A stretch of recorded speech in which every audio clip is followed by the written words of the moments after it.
Well, we're on part two of talking about Berger and Leckman's social construction of reality.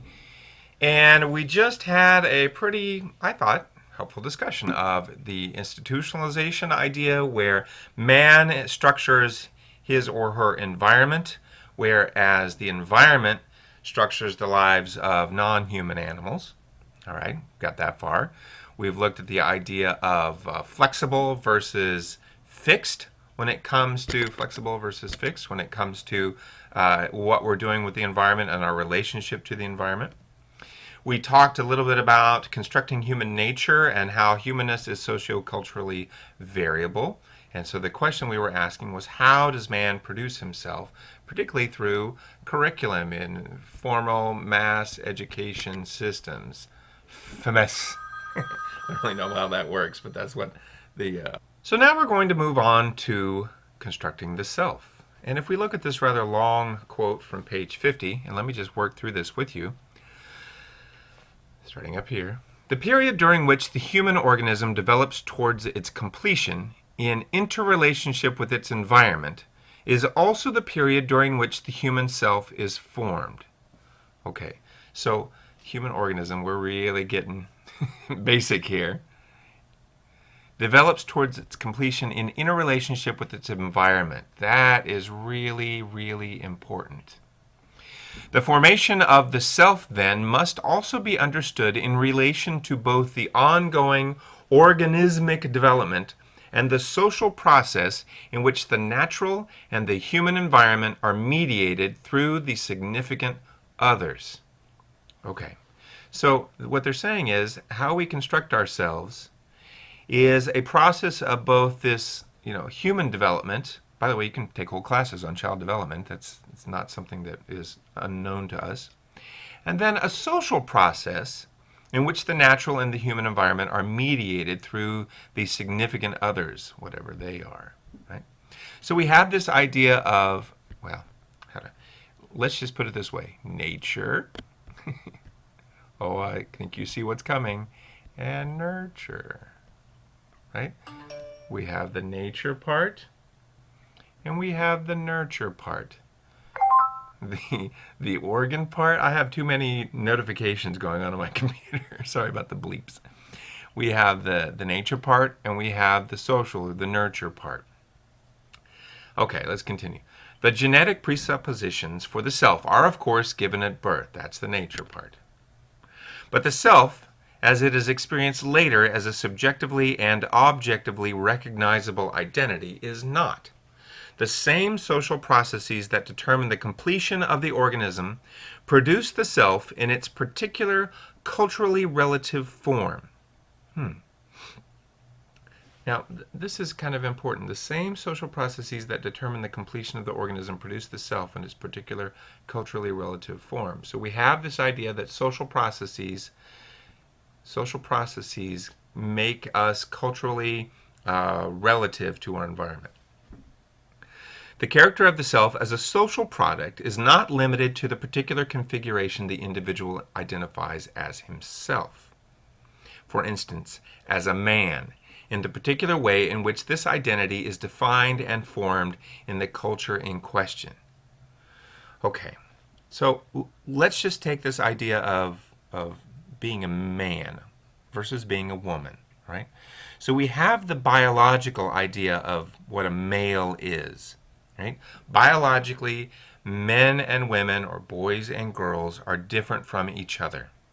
That has to do with some of the body functions, certainly some of the ways that the body presents itself, some of the ways that the body matures or develops, because it will develop differently in boys versus girls or men versus women. All right? But how is this identity defined and formed in the culture in question? So now we go from a question of sex, that's just man versus woman, to one of gender, which is the social construction around sex. Right?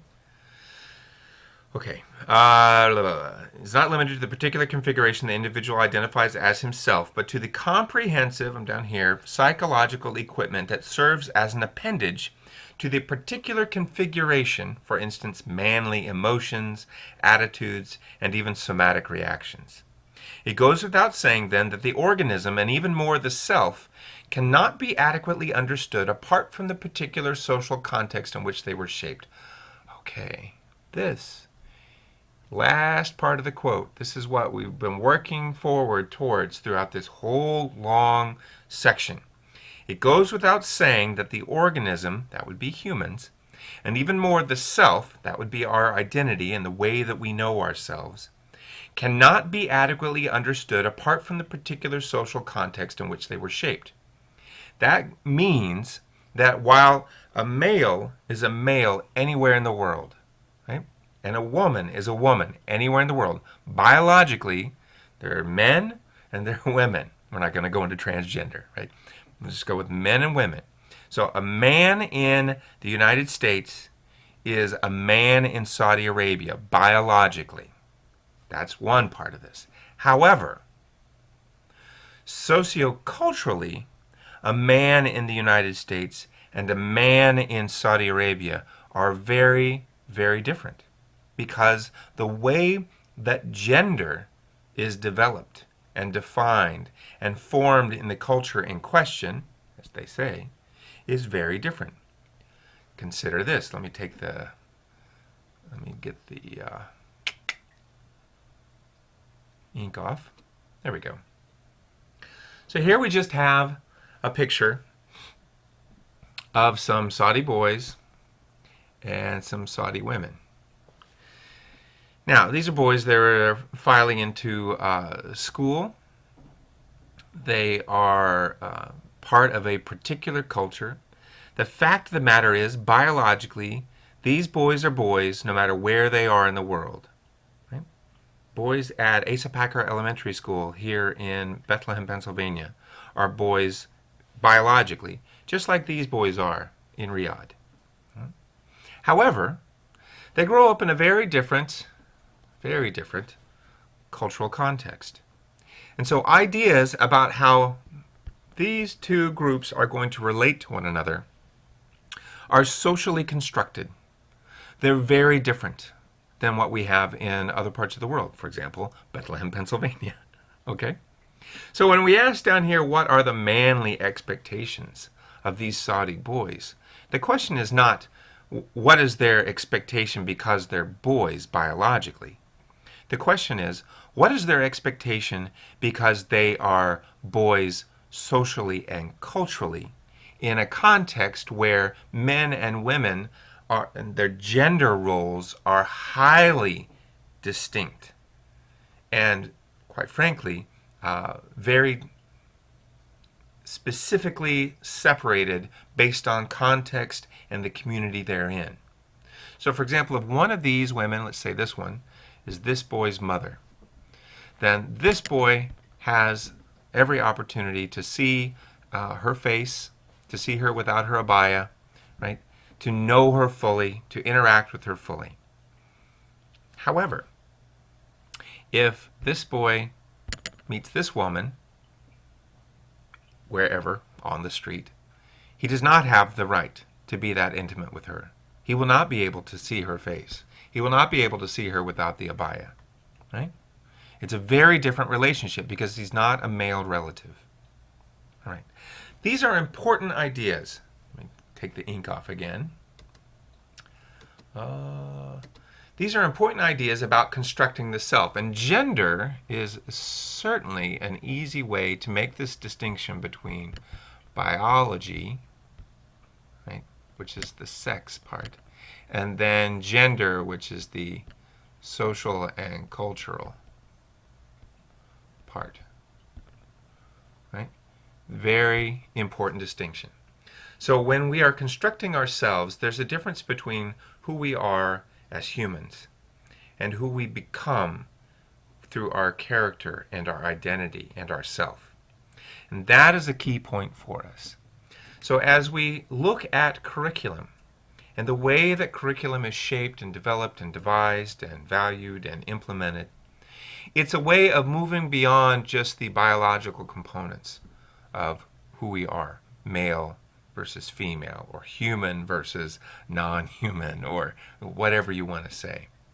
And we start thinking about the ways that we are socially and culturally constructing our environment. Our environment is not fixed. The social and cultural environment that we integrate with, that we have a relationship with, is not fixed. If it was, then there would be no shocking difference between these two communities, right? At least shocking for Westerners. Okay. So, how does social reality exist apart from physical reality? Goes on to say on page 50, the common development of the human organism and the human self in a socially determined environment is related to the peculiarly human relationship between organism and self. And they say that this relationship is an eccentric one. On the one hand, man is a body, in the same way that this may be said of every other animal organism. On the other hand, man has a body. Okay, is a body, has a body. That is, man experiences himself as an entity that is not identical with his body, but that on the contrary has that body at its disposal. In other words, man's experience of himself always hovers in a balance between being and having a body, a balance that must be redressed again and again. Now, they're going way deeper than we are. This is the sociology of knowledge that they're revising here. We're thinking about this in terms of curriculum and what influence curriculum has. So if we start just here, man experiences, and when they say man, they mean humans. Humans experience themselves as an entity that is not identical with their bodies, but that on the contrary has the bodies at their disposal. Okay? So we are not limited by our physical reality. Right? Our physical reality does not fix our identity or our constructed reality or our character or our nature, the way that in non-human animals their physical reality restricts or fixes that. Right? We, however, have something quite different at our disposal because we can operate outside of that fixed humanness, human biology. We can structure our own version of our environments, which means that we can adapt to different conditions, different cultures, different societies, different expectations, different traditions, and it goes on and on and on. Right? That is crucial because when we talk about how curriculum develops this social reality that's apart from physical reality, we're really talking about how we are experiencing our environment or the world in a way that is not fixed by, is not limited by our particular physical or direct or biological, or however you want to express it, realities. All right. We will stop there, and we will continue with our next slide talking about the social man.